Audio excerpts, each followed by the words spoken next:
Alhamdulillah, lisan kita selalu memuji Sang Pencipta Allah dengan penuh keyakinan sebagai seorang muslim bahwasanya Allah itu ada dan Allah zat yang maha hidup, maha luas rahmatnya. Juga bagi orang-orang yang beriman dan sangat berat siksanya bagi orang-orang yang membangkang dan kufur. Dan Allah subhanahu wa ta'ala yang mengatur seluruh roda kehidupan di muka bumi ini, pergantian siang malam, populasi, baik itu manusia, hewan-hewan, tumbuhan, dan segala macam apapun yang kita butuhkan untuk roda kehidupan. Dan Allah memerintahkan kita untuk menikmati yang ia bolehkan atau halal, dan melarang yang dia tidak bolehkan, yaitu yang haram. Serta menjadikan salah satu penyebab agar nikmat-nikmat yang memenuhi kebutuhan kita itu terpenuhi dengan bersyukur kepadanya. Dan Allah jadikan kalimat syukur ini sangat mudah untuk diucapkan, yaitu Alhamdulillah. Maka jadilah orang yang selalu membasahi lidah dan bibirnya dengan kalimat ini. Selanjutnya kita panjatkan salam hormat kita kepada utusan Allah Nabi besar Muhammad sallallahu alaihi wa ala alihi wa sahbihi wasallam, sebagaimana Allah telah perintahkan kita untuk mengucapkan salam hormat tersebut. Dan juga sebagai balas jasa 23 tahun dari masa hidup manusia terbaik ini dihabiskan untuk agama yang mulia, dan itu dibagi dua fase, 13 tahun seluruhnya dihabiskan di Mekah dari masa dirobatkan menjadi nabi dari umur 40 tahun sampai 53 tahun. Semua jadikan hinaan, cacian, penolakan, dan puncaknya adalah diusir dari kampung halamannya Mekah. Dan kita tahu betapa pedihnya orang yang diusir dari kampung halamannya. Kemudian 10 tahun di fase Madinah dari umur 53 sampai 63 tahun sampai beliau wafat. Maka Allah subhanahu wa ta'ala sempurnakan di 10 tahun itu agama ini, dan juga sampailah kepada kita semuanya. Baik, ini tidak asing tema ini tentunya. Kita semua sebagai seorang muslim dan muslimah sangat tahu dan sering mendengar tentang masalah zikir dan doa.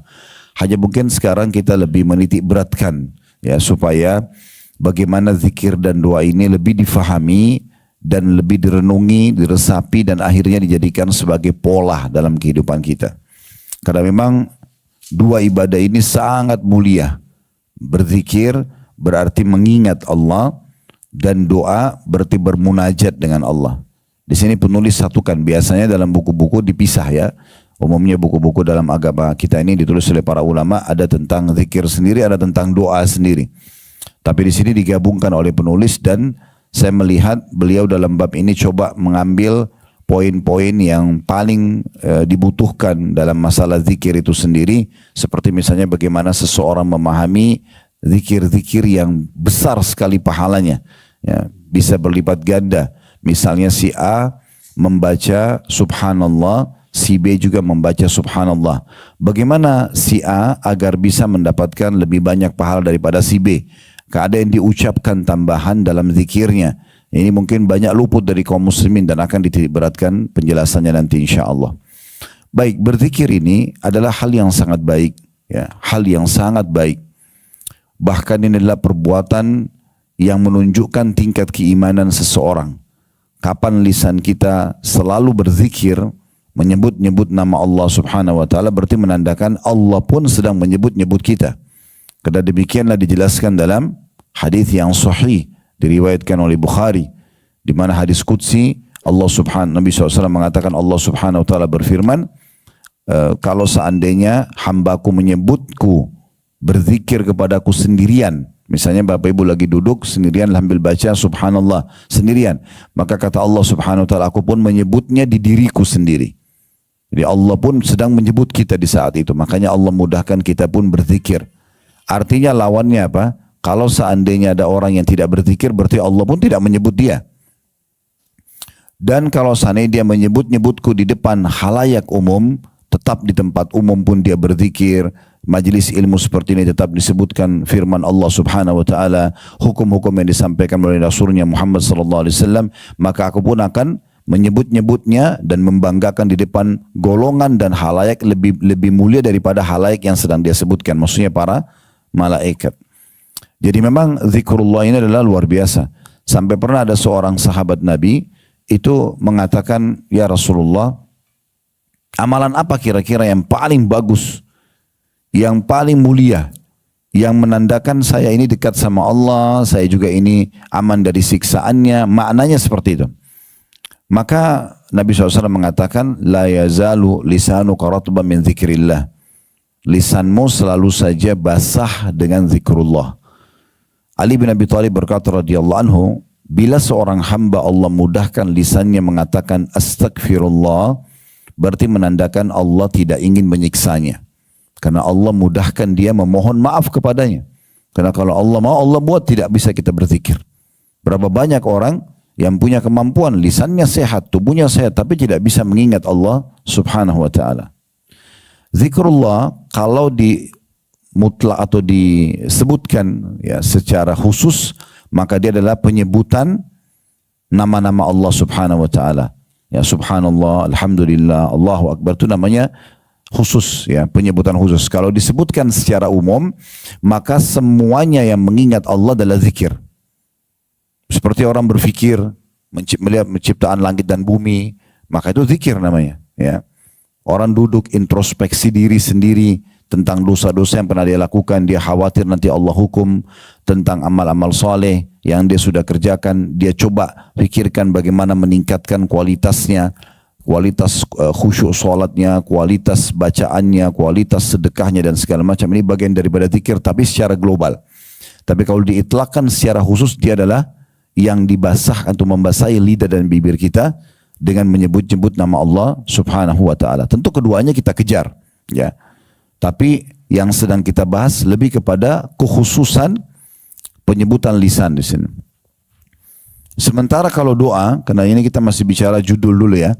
Seperti mungkin teman-teman yang ikuti dari awal materi kita, dan hampir semua lebih dari 30 kitab sudah kami bedah ada di playlist YouTube.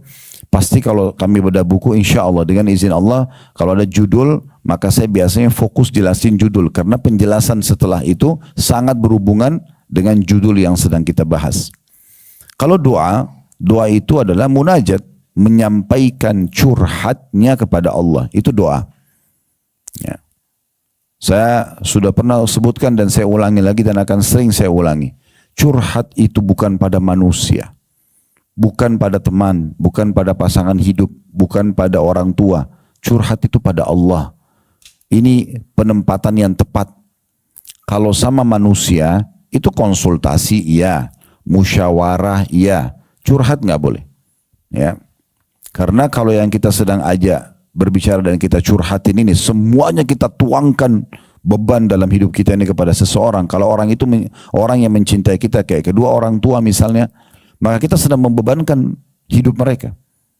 Dan berapa banyak anak-anak yang tidak sadar, mereka masuk dalam bab durhaka dengan orang tuanya karena curhatan dia. Dia curhat kepada orang tuanya tentang pasangan hidupnya misalnya. Orang tuanya kepikiran. Tapi mereka pada saat baikan rumah tangganya, tidak menceritakan berita gembira itu pada orang tuanya. Orang tuanya sudah jadi beban tentang permasalahan-permasalahan yang diceritakan tentang rumah tangga anaknya misalnya. Atau tentang masalah teman-temannya, atau tentang masalah pekerjaannya.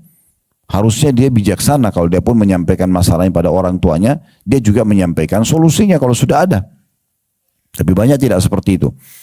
Kalau kita konsultasi boleh. Misalnya kita mengatakan bagaimana menurut ayah, bagaimana menurut ibu, saya rencana mau dinaikkan jabatan ke tingkatan ini tapi pekerjaan seperti ini. Saya mau dipindahkan ke kota itu, jaraknya sekian dan saya diberikan ini dan itu misalnya. Kita bisa minta sarannya, tidak ada masalah. Tapi curhat itu kita kayak menceritakan semuanya, keluh kesah kita, suka dukanya, maka ini sebaiknya jangan. Karena kalau orang depan kita adalah orang yang kita cintai atau mencintai kita, maka kita membebani dia. Kalau di depan kita orang yang tidak kita kenal, ini parah sekali ya. Yang kita tidak kenal, lalu kita anggap baru kenalan, sudah kita curhatin segala macam hal, maka orang ini bisa saja menjadi teman, ya sahabat dekat yang mencintai kita, hanya terbebani dalam hidup dia, atau justru dia jadi musuh dan dia sudah tahu semua permasalahan kita. Ya, jadi tidak ada maslahatnya. Jadi kalau curhat itu kepada Allah subhanahu wa ta'ala. Makanya doa itu hanya kepada Allah, nggak boleh kepada manusia. Dia harus hanya kepada Allah subhanahu wa ta'ala. Dia curhat. Makanya para ulama salaf memberikan contoh kepada kita tentang masalah ini. Dimulai dari Nabi Muhammad SAW. Beliau kalau punya masalah apapun, maka yang paling pertama kata Aisyah radhiyallahu anha beliau lakukan, beliau wudhu, beliau sholat, dan beliau tuangkan semua permasalahannya kepada Tuhannya Allah Subhanahu Wa Taala. Karena kalau kita sedang memiliki nikmat, yang kita rasakan kenikmatannya, yang ciptakan kita Allah, yang ciptakan nikmat itu Allah, yang bisa pertahankan hanya Allah. Dan kalau kita sedang menghadapi masalah, yang ciptakan kita Allah, yang ciptakan masalah itu Allah, yang bisa berikan solusi hanya Allah. Dan kalau mau sederhana, ya kalau mau sederhanakan permasalahan semua hidup kita ini, apapun yang Bapak Ibu hadapi masalah, sederhanakan. Maka kalau mau disederhanakan, semua inti permasalahan kita adalah masalah kita dengan Tuhan kita Allah Subhanahu Wa Taala. Kalau ada orang yang senang, orang yang bahagia, hubungan dia sama Tuhannya pasti baik karena Allah mudahkan buat dia kenikmatan tersebut. Kalau dia hubungannya sama Tuhannya rusak, Allah juga rusak hubungannya dengan makhluk. Jadi banyak orang malah sibuk mencari sebab-sebab di tengah-tengah manusia, padahal sebenarnya masalah dia sama Tuhannya. Allah kadang-kadang menggerakkan pasangannya jadi berubah sikap sama dia, justru kena dosanya sama Tuhannya. Allah buat anaknya berubah sikap dengan dia, justru kena hubungannya sama Tuhannya. Dan seterusnya. Oleh karena itu setiap orang kalau mau sederhanakan masalah apapun, kecil ataupun besar, langsung yang paling pertama introspeksi diri kembali kepada Tuhannya Allah Subhanahu Wa Taala. Disitulah kita curhat.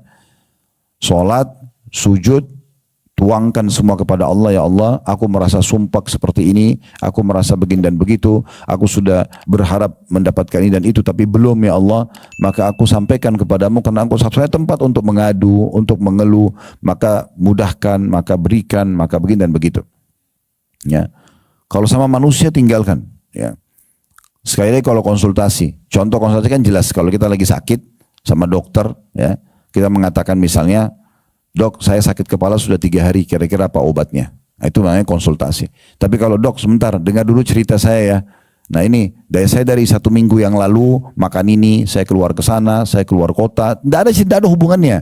Nanti setelah itu tiba-tiba pulang rumah baru saya pusing. Dokter nggak butuh cerita itu. Itu namanya curhat, salah tempat nih, gitu kan? Nah ini juga sama dengan ustadz sama ustazah juga sama, konsultasi. Suami saya ucapin kalimat talak semalam dalam keadaan emosi, jatuh nggak? Selesai. Nggak usah cerita panjang lebar. Itu kan kami jalan-jalan minggu lalu tidak ada apa-apa kok. Terus tiba-tiba nggak tahu ada apa. Tiba-tiba saya curiga, saya periksa handphonenya, saya ini dan itu, akhirnya jadi kemana-mana bahasan. Padahal sebenarnya pertanyaan cuman jatuh nggak tolaknya, kan cuman itu. Kan? Istri saya suruh pakai jilbab nggak mau. Kira-kira saya udah boleh ceraikan belum? Itu konsultasi namanya. Pasti ustadznya akan mengatakan, jangan, dakwahin, doakan misalnya. Tapi kalau dia cerita macam-macam, memang istri itu dari keluarga ini, keluarganya memang tidak pakai jilbab, ini dan itu, segala. Ujungnya cuma menanyakan, yang pakai jilbab ini boleh diceraikan atau tidak. Kan poinnya itu saja. Maka fokus ke konsultasi. Nah ini yang perlu kita pahami tentang masalah makna doa. Kenapa banyak orang berdoa teman-teman sekalian, dia hanya sekedar seperti, maaf bahasa saya, orang kayak kumur-kumur saja. Yang penting baca doa. Karena dia nggak paham, doa itu curhat sebenarnya. Dia bukan seperti itu kalau dia mau sampaikan. Harusnya hadir hatinya, dia renungi permasalahannya dia apa, lalu dia tuangkan dengan penuh keyakinan Tuhannya dengar dan akan memberikan jawaban. Di situ puncak jawaban doa akan datang. Makanya Nabi SAW mengatakan, Udu'u rabbakum mukinuna bil ijabah. Berdoalah kalian dengan Tuhan kalian dalam kondisi kalian sangat yakin akan diterima. Bagaimana caranya? Ya kita renungi apa yang kita ucapkan, kita fikirkan, kita resapi dengan hati, dengan perasaan kita, lalu kita tuangkan, sampaikan dengan santun kepada Sang Pencipta Allah.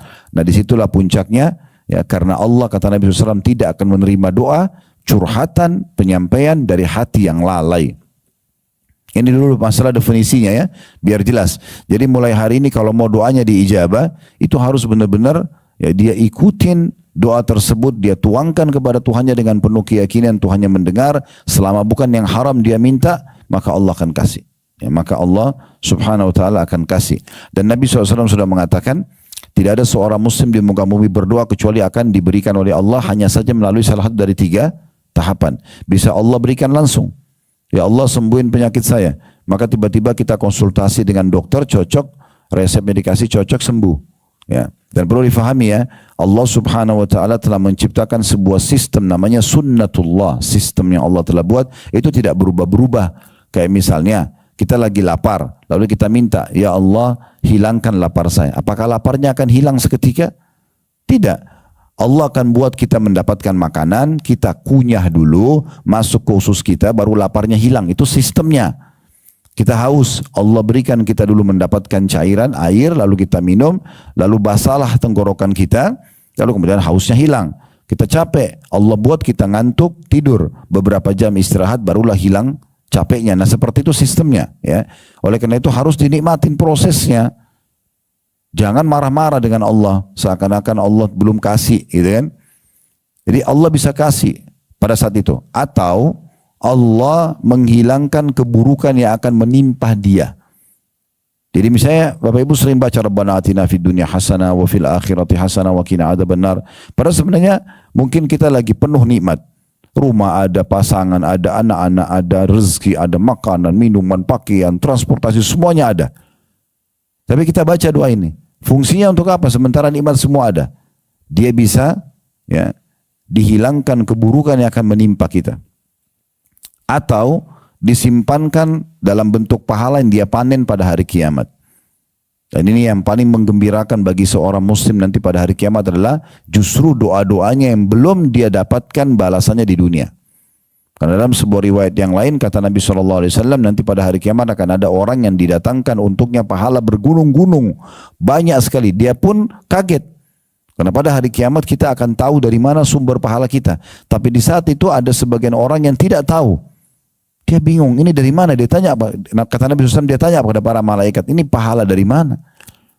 Dia tidak tahu dari mana, karena semua pahala yang lain dia tahu, dari sholatnya, dari puasanya, segala macam. Maka kata para malaikat, ini adalah pahala doa-doa kalian yang belum kalian terima jawabannya di dunia. Maka pada saat itu kata Nabi SAW, mereka yang diberikan pahala gunung-gunung ini berharap semua doanya yang pernah dipanjatkan di dunia tidak dikasih di dunia. Karena mereka terima dalam bentuk pahala yang besar pada hari kiamat. Ya. Memang tentu ada standarisasi penerimaan ya doa-doa tersebut ya. Seperti misalnya ikhlas kepada Allah Subhanahu wa taala. Kalau tidak ikhlas tidak akan diterima. Ya. Dia tulus memang ingin memohon kepada Tuhannya. Bukan riya, bukan pamer. Bukan untuk berbangga-bangga. Kemudian yang kedua, dia harus memulai dengan memuji-muji Allah dalam doa. Minimal alhamdulillah, minimal. Ya. Tapi kalau bisa lebih panjang bagus. Dalam bahasa Indonesia, angkat tangan misalnya, ya Allah, Tuhan alam semesta yang menciptakan siang dan malam, yang menciptakan manusia dengan berbagai macam paras wajah, postur tubuh, bahasa, ya, yang menciptakan air, yang menciptakan api, yang memudahkan hambamu ini, yang memudahkan aku untuk mengangkat tanganku mengucapkan doa-doa ini. Kita puji-puji Allah. Puji-pujian ini adalah syarat mutlak ya, dalam diterimanya doa. Makanya pernah ada sahabat masuk masjid langsung bilang begini, Allahumma gfirli. Masuk masjid langsung bilang, ya Allah ampuni aku. Kata Nabi SAW, ista'jala hadha. Orang ini tergesa-gesa sekali. Harusnya dia memuji Tuhannya dulu. Nah, jadi puji Allah Subhanahu wa taala. Itu yang kedua. Jadi ikhlas yang pertama, yang kedua memuji Allah. Yang ketiga wajib membaca salawat kepada Nabi SAW. Wajib hukumnya. Makanya kata Umar radhiyallahu anhu, membaca salawat ya kepada Nabi kalian di saat doa adalah sebuah kewajiban yang akan mengangkat penghalang doa tersebut. Dan Nabi SAW sudah bersabda, semua doa yang tidak dimulai dengan salawat kepadaku maka akan tertahan. Tidak akan diterima sama Allah SWT. Maka minimal ini alhamdulillah, puji Allah satu, pujian tersebut wassalatu wassalamu ala rasulillah. Dan semoga salawat tercurahkan kepada Nabi SAW. Nah ini yang ketiga, membaca salawat. Yang keempat, ya, dia mengucapkan kata-kata yang santun dan sopan. Sebagai contoh misalnya, Nabi Ayyub alaihissalam diuji oleh Allah Subhanahu wa taala 20 tahun ujian dengan penyakit. Dan dengan penyakit itu semua umatnya, kaumnya menjauhi beliau. 20 tahun diuji. Maka setelah 20 tahun diuji, dia berdoa kepada Allah, disebutkan dalam Al-Quran, dia mengatakan, Rabbi anni massaniyadh-dhur wa anta arhamur rahimin. Wahai Tuhanku, Engkau tahu sebenarnya aku sedang Engkau uji dengan penyakit ini, tapi Engkau zat yang maha pengasih. Apa maknanya? Dia enggak bilang, ya Allah, saya 20 tahun sudah Engkau uji, sekarang sembuhin dong. Enggak. Tapi dia mengatakan, ya Allah, dan Engkau zat yang maha penyayang. Maksudnya, kalau Engkau masih mau lanjutkan ujian ini, aku terima. Kalau Engkau mau angkat, maka aku terima. Jadi dia tidak menghardik Tuhannya. Karena dia bersangka baik, pasti ini semua dengan hikmah Allah subhanahu wa ta'ala. Maka ini poin ya, yang tidak boleh luput dari doa tersebut. Jadi menyusun tutur kata yang santun dan baik. Tidak menghardik, tidak menyalahkan Allah subhanahu wa ta'ala. Bersangka baik. Karena kata Nabi SAW dalam hadis Bukhari, Allah subhanahu wa ta'ala berfirman, Ana inda dhanni abdi bih. Aku sesuai dengan prasangka hambaku. Falyadunnu bi ma sya'. Dia boleh sangka terserah dia. Siapa yang sangka baik, Allah akan sembuhin saya, Allah akan mudahin urusan saya, Allah akan bayarin lunasi utang saya. Allah, semua kita bersangka baik, Allah akan kasih dengan prasangkanya. Tapi kalau orang sangka buruk, kayaknya Allah nggak akan maafkan, kayaknya Allah tidak akan sembuhkan, kayaknya begini dan begitu. Bersangka buruk sama Allah akan kasih dengan prasangka dia. Itu yang keempat. Yang kelima, tidak boleh tergesa-gesa menuntut jawaban. Baru berdoa sekali, mau langsung Allah ijabah. Ya. Ini yang Nabi SAW sebutkan dalam sebuah hadis, yustajabu li ahadikum malam ya'jal. Seseorang dari kalian pasti diterima doanya selama dia tidak tergesa-gesa. Maka sahabat tanya, wa kaifal isti'jal? Dalam riwayat lain, wa kaifa ya'jal ya Rasulullah? Bagaimana cirinya orang yang tergesa-gesa itu? Maka Nabi SAW sebutkan, yaqulu da'autu walam yustajabu li fatarakat du'a. Dia bilang saya sudah berdoa, kemudian belum diterima, maka dia berhentikan doanya. Ini dianggap orang yang tergesa-gesa. Mungkin tinggal sekali lagi dia berdoa diijabah, tapi karena dia sangka buruk sama Tuhannya, kayaknya Allah nggak terima, nggak usah, dia berhenti aja berdoa. Nah, akhirnya berhenti doa tersebut. Ini namanya isti'jal, tergesa-gesa. Nggak boleh tergesa-gesa, ya. Dan dalam sebuah hadis ini berita gembira bagi orang yang suka berdoa. Ya, kata Nabi SAW, kalau Allah mendengar doa yang indah dari seorang hamba, Allah sengaja terlambatkan jawabannya. Kalau kita puji-puji Allah, kita mohon, kita merengek, kita menangis, minta kepada Allah, curhat benar-benar kepada Allah, indah sekali. Maka Allah sengaja terlambatkan jawabannya. Untuk apa? Kata Nabi SAW, agar hamba tersebut tetap dalam doanya. Sekarang begini teman-teman, kalau seandainya kita bilang, ya Allah sembuhin saya, langsung Allah hilangkan, masih berdoa kah? Berhenti. Tapi kalau Allah kasih kita kesempatan seminggu, sebulan, maka kita akan terus berdoa. Dan itu sangat mahal, berarti kita mengisi waktu kita dengan ibadah yang mulia ini. Dan doa itu dasarnya ibadah. Ya, artinya kalau kita kerjakan, lihat jawabannya atau tidak, tetap akan dapat pahala dalam bentuk, kita akan tetap terima dalam bentuk pahala pada hari kiamat. Jadi terus saja berdoa. Dan ingat ya, dalam bab doa ini perlu digarisbawahi, berdoa minta agar dipertahankan nikmat jauh lebih mulia dibandingkan masalah sedang ada dan minta solusinya. Jadi nggak ada alasan untuk tidak berdoa di saat kita lagi sehat, karena meminta kesehatan dipertahankan lebih afdal daripada saat sakit minta disembuhkan. Tidak ada alasan untuk tidak berdoa agar Allah pertahankan rezeki kita, pekerjaan, pendapatan misalnya, atau berkembangnya bisnis atau apa saja. Kita minta agar dipertahankan, itu lebih afdal, lebih besar pahala di sisi Allah daripada nanti sakit baru minta disembuhkan, ya, atau bangkrut baru minta diberikan solusi. Walaupun ini bisa yang kedua. Jadi tidak ada alasan tidak berdoa. Makanya kata Nabi SAW juga, kenalilah Tuhanmu, berdoalah pada saat kamu sedang lapang, maka dia akan mengenali kamu pada saat kamu sedang susah. Nah, kalau mau diijabah di saat kita sedang ada masalah, maka usahakan kita selalu berdoa di saat ya kita sedang lapang. Nah, ini poin akan memudahkan jalannya datangnya solusi. Ya. Yang keberapa tadi itu? Yang kelima. Sekarang yang keenam. Ya, jadi tadi yang kelima apa poinnya? Jangan tergesa-gesa, tunggu, nikmatin prosesnya. Ya. Yang keenam, hindari permintaan haram, pendapatan haram.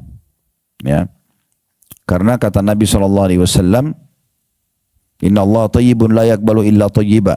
Allah itu suci, bersih, tidak terima kecuali yang suci dan bersih juga. Jadi nggak boleh orang minta rezeki kemudian untuk berzina, untuk apalah, gitu kan? Begitu juga tidak boleh punya pendapatan haram. Sama ini poinnya, di poin keenam. Tidak boleh ada, kalau kita mau pisahin bisa yang kelima, yang keenam adalah menghindari permintaan haram. Ya.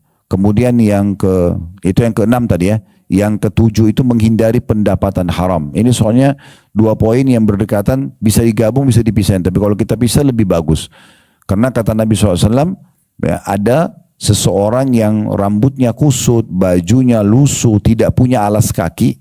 Dia mengatakan, ya Tuhanku, bagaimana Allah bisa terima dia? Penampilannya sudah begitu ya, rambutnya kusut, bajunya lusuh, tidak punya alas kaki. Maksudnya orang ini susah banget. Harusnya kondisi begini diterima sama Allah. Tapi kata Nabi SAW, bagaimana Allah mengijabahnya? Sementara makanannya, minumannya, pakaiannya haram. Makanan, minuman, pakaian haram. Itu berarti pendapatan kan? Pendapatan. Dan seorang muslim harus lebih jeli. Bukan hanya dari dia. Pemberian orang lain pun kalau jelas haram jangan diterima. Karena akan bermasalah buat dia, gitu kan? Dia sudah tahu ini sebenarnya hasil perzinahan, hasil riba, terus dikasih makanan lalu dimakan sama dia. Berarti dia sengaja memasukkan yang haram, dia tahu. Kalau kita tidak tahu beda, hukumnya hukum umum namanya. Ada orang kirim makanan kita tidak tahu, kita baca bismillah makan, kita tidak tahu kalau itu dari haram. Tapi kalau kita sudah tahu nggak boleh. Karena akan berpengaruh pada doa kita. Ya. Masuk dalam masalah ini juga, ya, tidak boleh, ini mungkin poin setelahnya yang ke-8 ya, tidak boleh memutus silaturahim. Karena penyebab ditolaknya doa terputusnya silaturahim. Kata Nabi SAW, diijabah doa kalian selama tidak ada sesuatu yang haram dan memutuskan silaturahim. Kayak misalnya putus hubungan sama orang tuanya. Orang tua masih hidup tapi tidak pernah sama sekali bakti. Ya. Kadang-kadang ada di antara kita subhanallah bangga sekali kalau temannya telepon atau sahabatnya, bahkan ditunggu teleponnya setiap hari, tapi kalau ibunya sama ayahnya yang telepon buru-buru. Bahkan kalau perlu nggak usah dijawab, gitu kan. Padahal itu puncak diterimanya ya doa-doa kita. Kalau kita silaturahim, dan puncak silaturahim adalah kedua orang tua kita. Kemudian baru saudara, ya. Kedua orang tua adalah ibu dan ayah, kemudian yang terdekat dengan ibu dan ayah. Saudara dan saudari, ibu dan ayah kita. Nah yang paling dekat dengan kita dari kalangan ayah adalah saudaranya ayah. Ya, bahasa Arabnya am. Maka saya sarankan saja, ini cuma saran saja. Bukan mengubah bahasa Indonesia, bukan ya. Tetapi kalau bisa dilatih untuk anak-anak kita, kita pun sama. Kita memanggil saudara ayah laki-laki, panggil ammi. Ya. Ammi itu maksudnya pamanku. Ammi dalam bahasa Arab. Kenapa? Nanti saya sebutkan alasannya. Karena kalau ayah meninggal, penggantinya ayah adalah saudaranya ayah. Bukan saudaranya ibu. Kalau di Indonesia kan dua-dua saudara ibu, saudara ayah dipanggil paman ya. Benar gak? Nah kalau dalam bahasa Arab beda. Kalau saudara ayah, bahasa Arabnya am. Kalau saudara ibu, paman laki-laki dari ibu, itu dipanggilnya khal. Kedudukannya beda. Yang lebih tinggi dalam agama pengganti ayah adalah paman dari ayah. Sama juga kalau meninggal ayah, yang jadi walinya siapa? Amminya. Paman dari ayahnya, tidak bisa dari ibunya. Ya. Karena kedudukannya sangat tinggi, makanya Ali radhiyallahu anhu itu seringkali mendatangi Abbas. Abbas ini paman beliau. Dan duduk di dekat kakinya sambil mengatakan, wahai paman, ridholah padaku, maafkanlah kesalahanku, karena Abbas menjadi pengganti Abu Talib, ayahnya yang sudah meninggal. Kalau dari ibu, itu yang paling dekat adalah saudarinya ibu, tante dari ibu. Nah, kalau tadi kita bahasa Arabkan dulu, kalau saudara ayah, am. Ya, kalau kita mau panggil Ami, misalnya nama adik ayah kita Ahmad, kita bilang Ami Ahmad, ya. Atau kakaknya ayah namanya Yusuf, kita bilang Ami Yusuf. Ini kalau saudaranya ayah. Kalau saudaranya ibu, masih paman ya, dulu kita bicara ini, saudaranya ibu kita panggil khal, kita bedain. Misalnya di situ ada seorang saudara ibu kita namanya Muhammad, kita bilang khal Muhammad. Atau khali Muhammad, itu beda. Jadi dari sini kita bisa tahu, oh beda paman dari ayah dan paman dari ibu. Nah kalau tante, kalau dari ayah panggilannya atau julukannya amma, amma, biasa orang bilang ammati, ya. Kemudian kalau dari ibu khalah, dipanggil khalati. Nah kalau posisi tante yang paling tinggi adalah saudarinya ibu. Makanya kata Nabi SAW, al khalatu bimanzilatil saudarinya ibu itu adalah pengganti ibu kita. Jadi kalau ibu sudah meninggal, kita bakti sama siapa? Saudarinya ibu.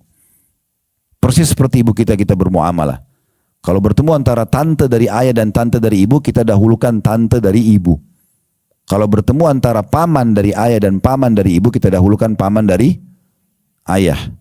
Ya, seperti itu. Nah, ini bab-bab dalam silaturahim secara rinci yang maksudnya kita tahu. Jadi kita tahu mana yang lebih pantas, lebih berhak. Semuanya kita buat baik. Tapi kalau tanya yang mana lebih besar pahalanya, tentu yang lebih mulia, yang lebih bagus kedudukannya gitu ya. Kemudian setelah itu semua saudara kita, ya, saudara seayah seibu, saudara seibu, ya. Jadi jalur ayah ibu kita, semua ke atas kakek nenek dan semua ke sampingnya, saudara dan saudarinya. Kemudian jalur kita ke samping kiri kanan, saudara dan saudari kita. Kemudian semua jalur ke bawah kita, anak dan cucu. Semua jalur ke bawah saudara kita, ponakan. Ya. Anak saudara kita, anak kakak, anak adik kita, itu semua adalah ponakan. Nah, ini jalur kita ke atas, jalur ke bawah, dan ke kiri kanannya.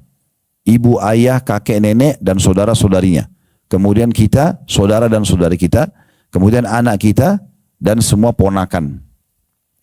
Nah, itu termasuk rahim. Tidak boleh kita putus mereka. Memutus ini bisa menjadi penghalang diterimanya doa. Qati'atur rahim namanya. Memutus rahim. Ya. Nah, kita perlu juga tambahkan poin selanjutnya. Ini yang ke-9 ya. Memaksimalkan waktu-waktu mustajab.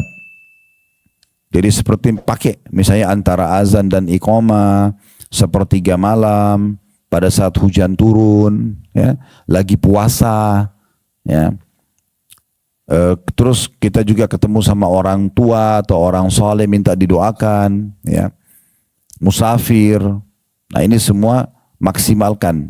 Jadi jangan lewatkan waktu mustajab ini walaupun dengan satu kata doa, ya, usahakan ucapkan. Misalnya antara azan iqamah, kita tahu ini pendek sekali.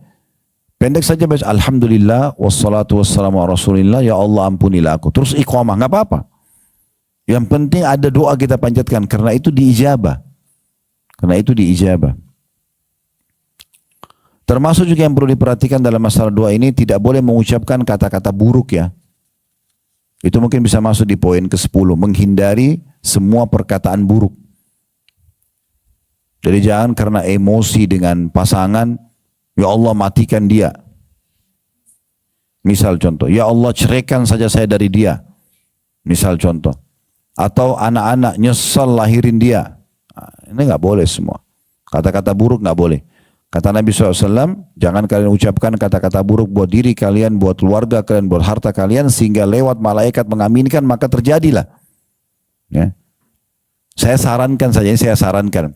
Bapak Ibu tidak ada salahnya masukkan, sisipkan dalam doa kita, ya Allah, aku beristighfar kepadamu, memohon ampun kepadamu, dari semua perkataan buruk yang pernah aku ucapkan buat diriku, keluargaku, dan hartaku. Karena bisa saja itu jadi penyebab ributnya rumah tangga kita, itu jadi penyebab nakalnya anak kita, itu jadi penyebab usaha kita tidak maju karena perkataan kita sendiri. Maka usahakan ucapkan kata-kata yang baik. Dan salah satu hal yang baik adalah kita seperti membatalkan kalau pernah ada ucapan buruk itu. Ya Allah, aku beristighfar dan memohon ampun kepadamu dari semua perkataan buruk yang pernah aku ucapkan buat diriku, keluargaku, dan juga hartaku. Sehingga akhirnya kalaupun ada jadi hilang semuanya.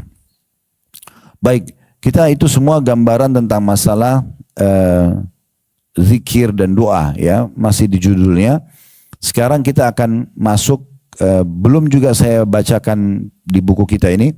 Ada satu buku saya rekomendasikan, teman-teman usahakan milikin ini, kumpulan zikir dan doa sehari-hari. Ditulis oleh Syekh Sa'id bin Wahab Al-Qahtani. Buku ini bisa dijadikan, saran saya ini, dijadikan sebagai hadiah pernikahan ya. Karena bukunya sangat bagus, ada 132 doa di dalamnya.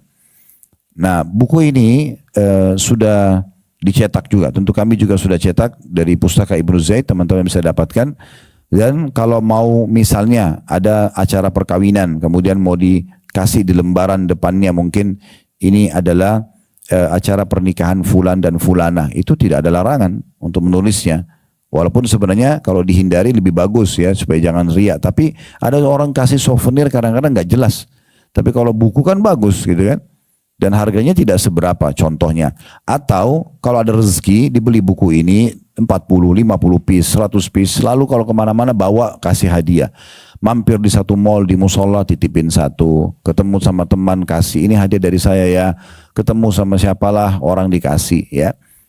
Itu sangat bagus. Mau lebih bagus lagi nanti ada bab sendiri kita bahas nanti bab tentang sedekah.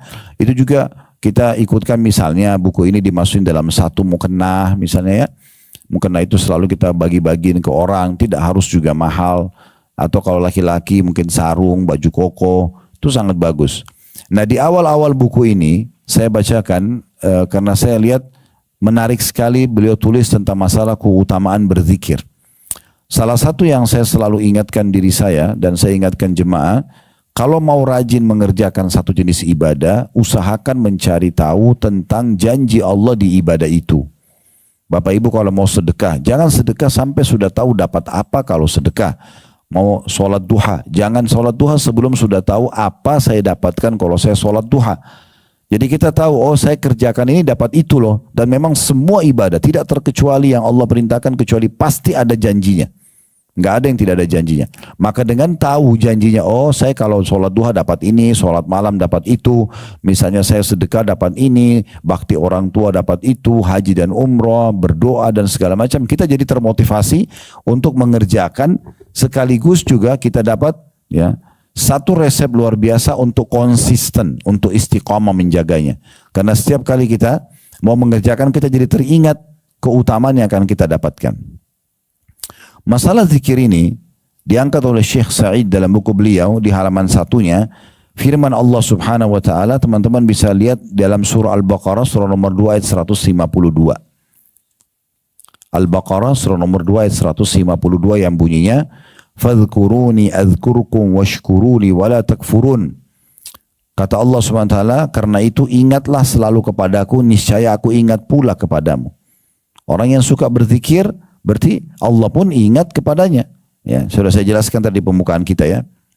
Maksudnya Allah mengingat itu dalam kurung dengan memberi rahmat dan pengampunan kepada hamba itu. Dan bersyukurlah kepadaku. Selalu berzikir mengatakan alhamdulillah. Serta jangan kalian kufur atas nikmat yang aku berikan. Kemudian dalam surah Al-Ahzab, surah nomor 33 ayat 41. Di ayat 35 dulu ya.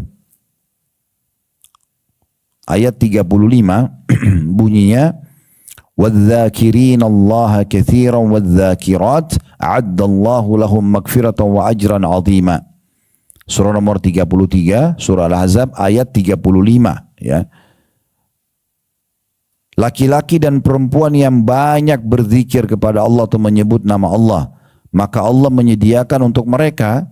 Dapat apa orang banyak berzikir? Nah ini, jadi kita tahu, oh saya dapat itu rupanya ya kalau saya buat. Nah, gitu. Itu pengampunan dan pahala yang agung, pahala yang melimpah banyak. Kemudian masih surah yang sama, di ayat 41-nya, tadi ayat 35, ya, beberapa ayat setelah itu di ayat 41 berbunyi, Ya ayuhalladzina amanu dzkurullaha dzikran katsira. Al-ayat artinya, hai orang beriman berzikirlah yang banyak. Bukan sekali dua kali. Terus tidak pernah berhenti lisannya berzikir ya, dengan menyebut-nyebut namanya, nama Allah. Ini perintah untuk menyebut-nyebut nama Allah Subhanahu wa taala. Kemudian dalam surah Al-A'raf ayat 205 ini Allah juga menyebutkan di sini tentang perintah berzikir ya. Namun ada adab dan tata keramanya diajarkan di sini. Al-A'raf surah nomor 7 ayat 205. Sudah dibuka? Ya. Bunyinya wadhkur rabbaka fi nafsika tadarruan wa khifatan wa dunal jahri minal qawli bil ghudwi wal asali wa la takum minal ghafilin. Dan sebutlah nama Tuhanmu dalam hatimu dengan merendahkan diri dan rasa takut pada siksanya. Serta, perhatikan, tidak apa di situ? Hah? Ini dibuka enggak ini? Buka ya. Dengan tidak apa di situ? Nah, tidak teriak-teriak, ya. tidak mengeraskan suara di pagi dan sore hari.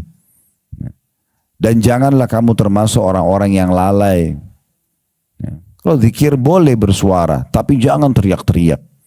Pernah Nabi SAW bilang dalam satu perjalanan, Bapak Ibu sekalian, kepada para sahabat, kalau kalian sedang menukik, ya, kalau kita pesawat mungkin lagi take off, ya, atau naik mobil lagi mendaki gitu ya, maka bertakbirlah. Bilang Allahu Akbar ya. Kalau kalian sedang turun, kalau pesawat itu landing, atau kalau mobil mungkin turun dari tempat ketinggian ya, itu bertasbihlah, bacalah subhanallah. Rupanya ada satu sahabat karena semangatnya, dia waktu kudanya lagi naik ke atas gurun gitu, gundukan tanah di padang pasir waktu pulang dari peperangan, dia teriak Allahu Akbar, suara keras. Maka Nabi SAW panggil. Nabi mengatakan jangan kau keraskan suaramu karena zat yang sedang kau sebut tidak tuli. Kau usah teriak-teriak, gitu kan? Nah begitu juga Nabi SAW pernah waktu membawa pasukan masuk ke wilayah Khaybar, pemukiman orang-orang Yahudi yang diserang oleh Nabi SAW waktu itu. Kalau tidak salah jaraknya sekitar 180 km dari kota Madinah, kurang lebih lah ya. Itu para sahabat waktu lihat pemukiman dan benteng Yahudi, mereka semangat sekali. Kenapa? Karena Nabi SAW sudah janjikan ini Khaybar akan takluk dan harta rampasan perang akan banyak didapatkan dari situ. Maka para sahabat melihat itu sambil teriak-teriak Allahu Akbar, Allahu Akbar. Ini di medan perang loh ini, teriak-teriak, semangat. Maka Nabi SAW panggil mengatakan jangan kalian teriak-teriak. Yang kalian sedang panggil seru ini tidak tuli. Boleh takbir tapi jangan berlebihan. Misal, nah ini contoh saja penyampaian tentang adab daripada zikir tersebut. Jadi tenang ya. Apa kata Nabi SAW zikir habis sholat? Siapa yang membaca subhanallah 33, alhamdulillah 33, Allahu Akbar 33. Berarti kalau digabung semuanya jadi 99. Dan dia genapkan 100-nya dengan la ilaha illallah wahdahu la syarikalah lahul mulku wa lahul hamdu wa huwa ala kulli syai'in qadir, maka akan diampuni dosanya walaupun sebanyak buih di lautan. Pertanyaan, siapa yang dapat ini? Apakah orang yang subhanallah, alhamdulillah, nggak bakal dapat itu. Gak bakal dapat. Buru-buru. Subhanallah, subhanallah, subhanallah. Ya, sampai 33 kali. Resapi, renungi. Pelan-pelan. Alhamdulillah, alhamdulillah, alhamdulillah. Terus, bayangkan Bapak Ibu sekalian, per satu tasbihnya itu pahala. Jadi kalau kita ngomongnya gak jelas, maka gak ada pahalanya. Allahu Akbar, Allahu Akbar, Allahu Akbar. Terus sampai 33. Nah ini orang yang dapat. Makanya jumlahnya cuma 33, yang penting berkualitas. Nah ini poin juga perlu digarisbawahi. Kemudian beliau mengangkat hadis Nabi SAW dalam hadis Bukhari. Mathalul ladzi yadhkuru rabbahu wal ladzi la yadhkuru rabbahu mathalul hayyi wal mayyit. Perumpamaan orang yang menyebut nama Allah, nama Tuhannya, berzikir dengan orang yang tidak berzikir, laksana orang yang hidup dan orang yang mati. Jadi dianggap orang yang suka berzikir itu adalah orang yang hidup. Orang yang tidak berzikir sama dengan orang mati, tidak ada fungsinya dia. Kalau dia tidak pernah menyebut Tuhannya, maka tidak ada fungsinya. Kemudian dalam hadis lain riwayat Muslim kata Nabi SAW, "Mathalul baiti alladhi yudhkarullahu fihi, mathalul baiti alladhi yudhkarullahi fihi, wal baiti alladhi la yudhkarullahi fihi, mathalul hayyi wal mayyit." Perumpamaan rumah yang digunakan untuk zikir kepada Allah dengan rumah yang tidak digunakan di dalamnya untuk berzikir, laksana orang yang mati dan orang yang hidup. Hadis selanjutnya, beliau mengangkat juga sabda Nabi SAW, ini hadis yang mulia. Ya, ini tentang kedudukan berzikir. Kata Nabi SAW dalam hadis ini, riwayat Tirmidzi dan juga Ibnu Majah, dua-duanya menyatakan hadis sahih ini. Sabda Nabi SAW, ala unabbiukum bi khairi amalikum. Mau enggak aku tunjukkan untuk kalian perbuatan kalian yang paling terbaik? Paling terbaik sudah ini amalnya. Wa azkaha inda malikikum, dan paling suci di sisi raja kalian Allah. Nih, yang paling baik dan paling suci.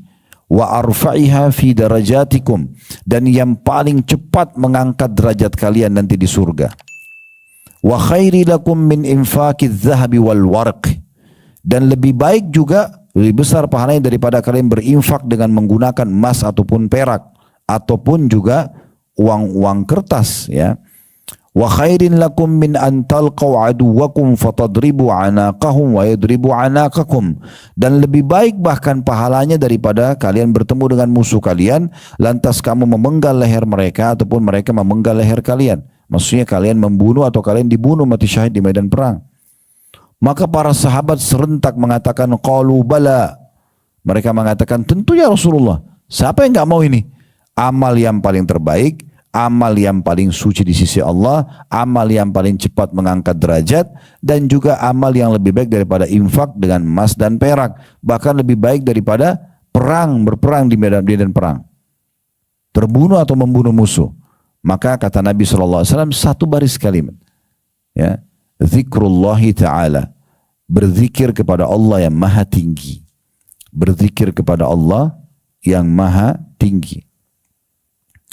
Kemudian beliau mengangkat hadis selanjutnya, hadis qudsi, di mana Nabi SAW menyampaikan tentang Tuhannya Allah Subhanahu Wa Taala yang maha tinggi berfirman, Ana inda dhanni abdi bih, aku sesuai dengan prasangkaan hambaku, wa ana ma'ahu idza dzakarani, dan aku selalu bersamanya kalau dia menyebutku. Ya, fa in dzakarani fi nafsihi dzakartu fi nafsi. Kalau dia menyebutku di dirinya, maka aku juga menyebutnya di diriku. Wa in dzakarani fi mala'in dzakartu fi mala'in khairin minhum. Kalau dia menyebutku di depan khalayak umum, maka aku pun akan menyebutnya di depan khalayak lebih baik daripada khalayak yang sedang dia sebutkan, maksudnya para malaikat. Wa in taqarraba ilayya shibran taqarrabtu ilaihi dhira'an. Kalau dia dekatkan diri kepadaku, ya kata Allah SWT, sejengkal, dengan melakukan amal soleh ya, dan berkata-kata baik, maka aku mendekatkan diri kepadanya dengan sehasta. Maksudnya sedikit saya dekatkan diri sama Allah, Allah akan lebih dekatkan diri kepada kita. Kemudian wa in taqarraba ilaihi dhira'an taqarrabtu ilaihi ba'an, dan kalau dia mendekatkan diri kepadaku dengan sehasta, aku dekatkan diri kepadanya dengan sedepah.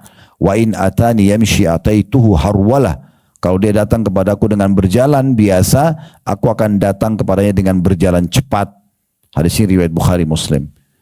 Maksudnya begini, teman-teman, sedikit aja kita taubat dari dosa kita, kita merasa kayak ada kedekatan diri kita kepada Allah. Rasakan gak itu? Kayak misalnya kita coba dekatkan diri kepada Allah, coba menjaga makanan dan pendapatan haram supaya tidak masuk tubuh kita. Kita coba tutup aurat kita, kita coba jaga sholat kita, kita coba kita jaga ibadah-ibadah kita. Pasti ada kedekatan kita rasakan dengan Allah, ya. Salah satu buktinya, kalau kita ketinggalan luput dari ibadah itu kita merasa menyesal. Kalau kita mau berbuat dosa kita ketakutan. Nah itu kedekatan diri kepada Allah. Makin kita dekatkan diri kepada Allah, Allah makin lebih dekat kepada kita. Ini digambarkan saja, kalau satu jengkal berarti dia satu, ya, siku atau satu hasta. Kalau kita satu hasta maka Allah satu depa, ya, kita sesiku, dia Allah selengan. Ini gambaran saja. Maksudnya Allah lebih mendekatkan diri kepada hambanya yang berusaha mendekatkan diri kepadanya gitu. Kemudian dalam hadis yang lain yang juga masih diangkat oleh beliau, hadis riwayat Tirmizi dari hadis Abdullah bin Busur radhiyallahu anhu, anna rajulan qal, bahwasanya seseorang laki-laki pernah berkata, ya Rasulullah, inna syara'il islami qad kathurat alayya fa akhbirni bi syai'in atashabbathu bihi. Wahai Rasulullah, sesungguhnya syariat Islam telah banyak aku terima, banyak sekali aku dengarnya gitu. Maka karena itu beritahukan aku satu amalan di antara semua itu yang paling bisa aku komitmen jaga. Maka qala, Nabi SAW mengatakan, la yazalu lisanuka ratban min zikrillah. Tidak henti-hentinya lisanmu basah kepada zikir atau basah karena zikir kepada Allah Subhanahu wa taala. Selalu mengucapkan zikrullah, ya. Dan yang paling mulia di antara zikrullah, tentu banyak sekali jenis-jenis yang akan kita pelajari, tapi di antaranya adalah membaca Al-Quran, itu zikrullah juga, ya. Itu zikrullah yang luar biasa, itu yang tidak kalah penting, ya. Makanya dalam sebuah riwayat yang juga diangkat oleh beliau di sini, itu hadis yang diriwayatkan oleh Imam Muslim dari hadis Uqbah bin Amir radhiyallahu anhu, beliau berkata, kharaja Rasulullah sallallahu alaihi wasallam wa nahnu fi suffah. Rasulullah SAW pernah keluar menemui kami sementara kami di Suffah. Suffah itu tempat di belakang rumahnya Nabi. Dulu Nabi SAW siapkan untuk sahabat-sahabat yang miskin, bisa menampung 300 orang, siapa saja yang mau belajar, beliau biayai di situ. Maka Uqbah bin Amir salah satu orang di Sufa dan mengatakan satu hari Nabi SAW pernah keluar menemui kami. Kemudian berkata kepada kami, ayyukum yuhibbu an yagduwa kulla yawmin ila buthana aw ila al-aqiq fayati minhu binaqataini qawmawaini fi ghairi ithmin wala qati'atir rahim. Siapa di antara kalian, kata Nabi SAW, yang mau dia menuju ke lembah Buthan dan Aqiq. Ini ada dua lembah di kota Madinah, tidak ada penghuninya di masa itu. Masa sekarang tentu sudah mulai ada banyak orang yang tinggal di sekitar situ. Tapi di masa dulu tidak ada orang. Dan di situ sering kali ada unta liar. Tidak ada pemiliknya. Ya, lewat di situ. Kata Nabi SAW, siapa di antara kalian, kepada sahabat-sahabat yang miskin ini, mau setiap hari dia pergi ke Buthan atau Aqiq, dua lembah ini, tidak ada penghuninya, maka dia datang dari sana setiap hari membawa dua unta betina yang sudah besar dan berwarna merah. Tanpa ada dosa dan tanpa memutus silaturahim. Bukan hasil curian, bukan juga mengambil hak kerabatnya. Betul-betul itu hewan liar yang Allah datangkan sebagai rezeki buat dia. Faqulna ya Rasulullah nuhibbu dzalik. Maka orang-orang yang di Sufa mengatakan tentu kami ingin itu ya Rasulullah. Qala afala yaqdu ahadukum ilal masjid fayu'allam atau fayu'allim. Kalau begitu, kenapa seseorang dari kalian tidak menuju ke masjid, ya, kemudian mengajar atau membaca, ya, au yaqra ayataini min kitabillahi azza wajal, membaca dua ayat saja dari ayat Al-Quran dari kitabullah. Khairun lahu min naqatain, ini lebih baik daripada dia mendapatkan dua ekor unta betina tadi yang dewasa. Wa thalathun khairun lahu min thalath, tiga ayat Al-Quran saja lebih baik daripada tiga ekor unta. Wa arba'un khairun lahu min arba'ah, dan empat ayat lebih baik daripada empat ayat Al-Quran lebih baik daripada empat ekor unta. Wa min a'dadihinna minal ibil. Begitulah seterusnya dari hitungan-hitungan unta. Jadi kalau kita misalnya membaca 10 ayat berarti lebih baik daripada 10 unta. Di sini jangan dibayangkan untanya ya. Tapi Nabi SAW berikan gambaran di masa itu harta termahal itu unta.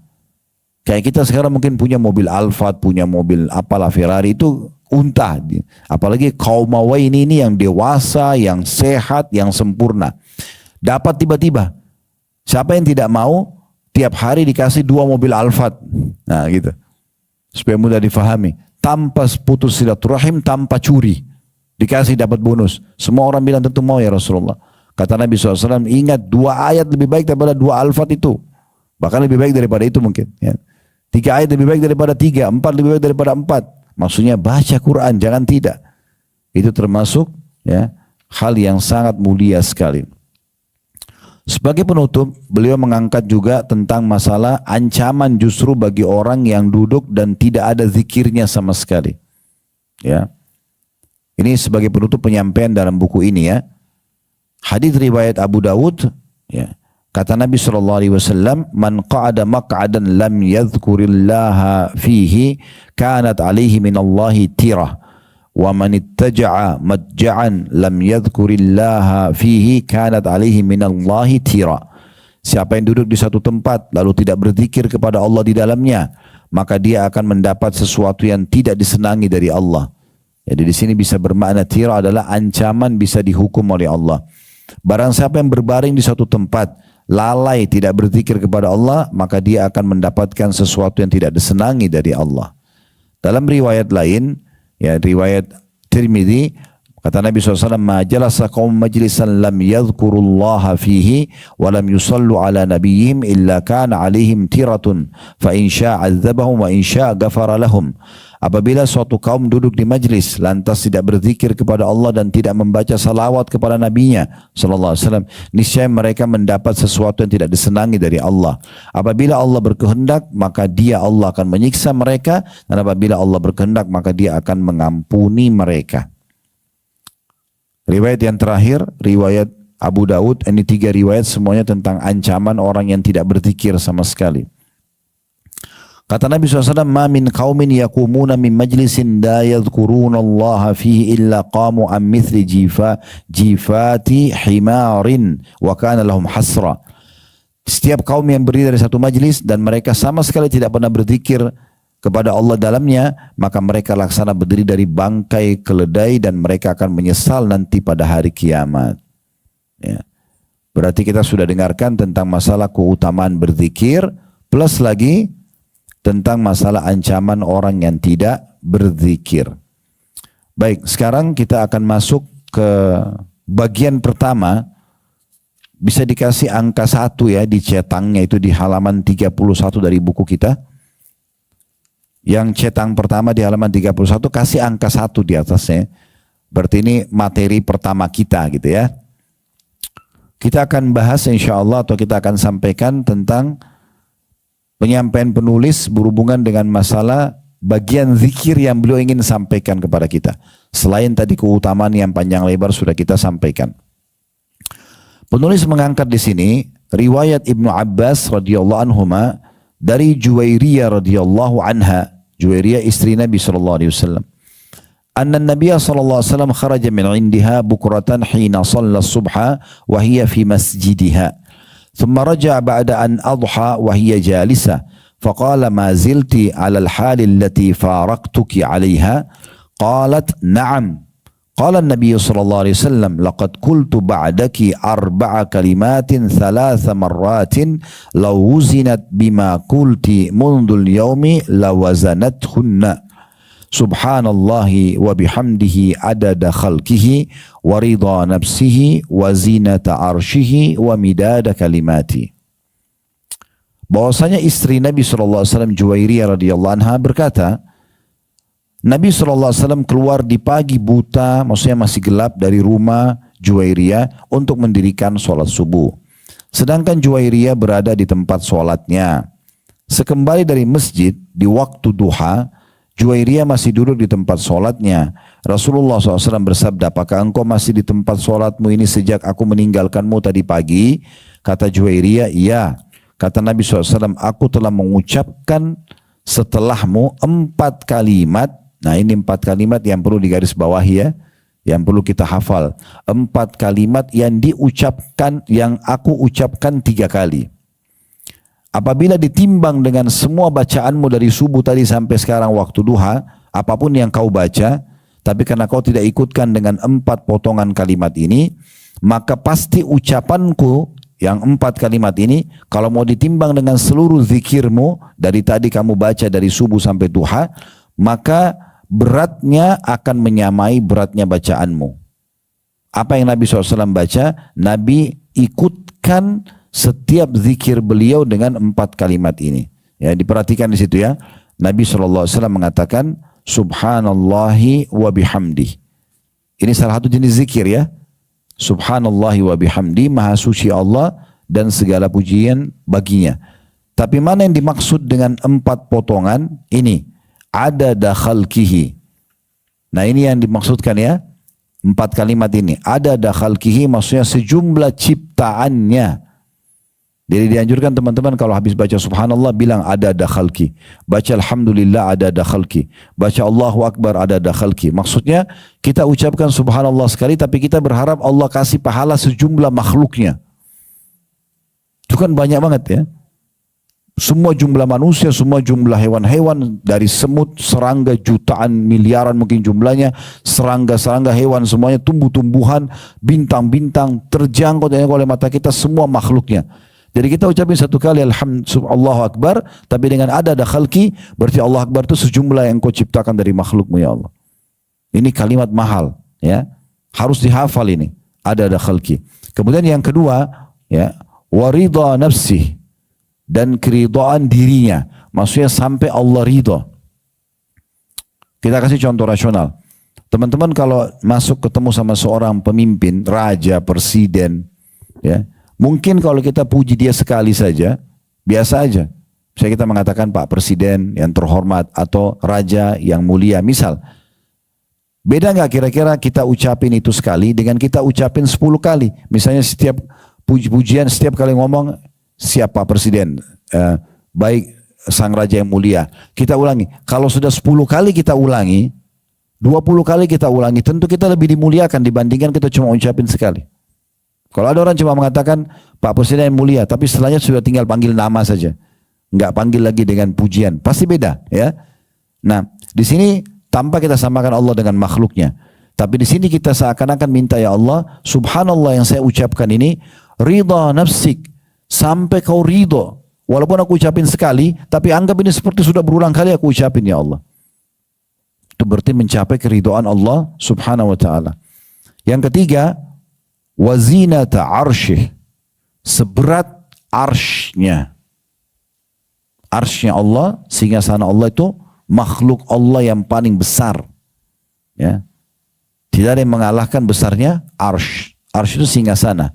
Allah selalu mengatakan dalam Al-Quran, thumma stawa 'alal arsh, dan Allah bersemayam di atas arshnya.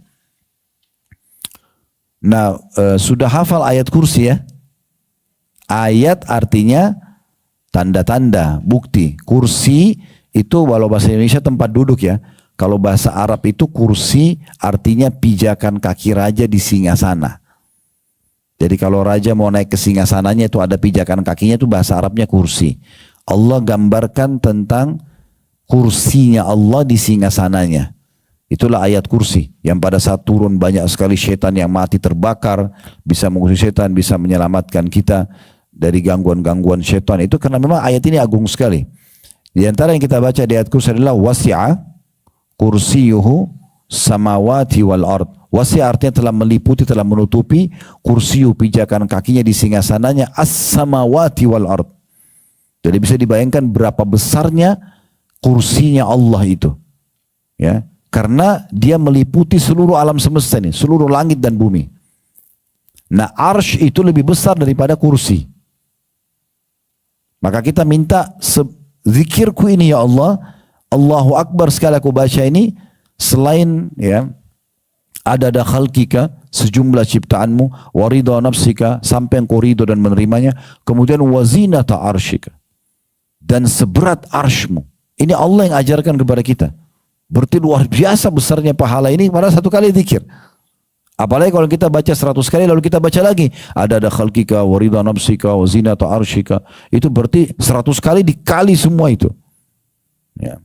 Dan yang keempat, yang terakhir, wa midada kalimatik, dan sejumlah kalimat-kalimatmu. Nah, ini ada disebutkan di akhir surah Al-Kahfi. Ya. Qul law kana al-bahru midadan li kalimati rabbi lanafida al-bahru qabla an tanfada kalimatu rabbi walau ji'na bimithlihi madada, kata Allah. Katakan, hai Muhammad, kalau seandainya seluruh air lautan digunakan untuk menulis kalimat-kalimat Tuhan, maka tidak akan pernah habis kalimat-kalimat tersebut, walaupun kalimat itu, walaupun air laut itu sudah habis. Jadi kalimat Allah banyak sekali, gitu kan? Tidak terbatas ya. Maka keempat potongan ini dianjurkan untuk selalu dihubungkan dengan zikir kita supaya kita mendapatkan pelipat gandaan pahala. Ya. Kemudian dalam riwayat lain, tadi itu bisa dilihat ya, kalau yang riwayat yang tadi baru kita bacakan itu ada footnote nomor di bawah ya. Itu diriwayatkan Imam Muslim. Ya. Kemudian riwayat lain, tadi itu riwayat, ini sama-sama ya. Dia satu riwayat aja ini. Cuman beda riwayat, beda penyebutan riwayatnya. Tapi dua-duanya diriwayatkan Imam Muslim. Makanya di footnote nomor 41 di bawah itu cuman satu saja diriwayatkan Imam Muslim dalam kitab Az-Zikir wa Du'a. Riwayat yang lain berbunyi, subhanallahi adada khalqi wa subhanallahi adada khalqi, subhanallahi ridha nafsi, subhanallahi zinata arsy, subhanallahi midada kalimati. Maha suci Allah sejumlah ciptaannya, maha suci Allah sejumlah keridhaan dirinya, maha suci Allah seberat arsy-Nya, maha suci Allah sebanyak tinta kalimat-kalimatnya. Ya, jadi ini berarti kita dianjurkan oleh penulis ini, saran yang sangat baik ya, supaya kita panen pahala yang besar. Nah, ini mirip dengan judul yang beliau tulis ini, meraih pahala besar dengan amalan ringan, kan judulnya buku kita begitu.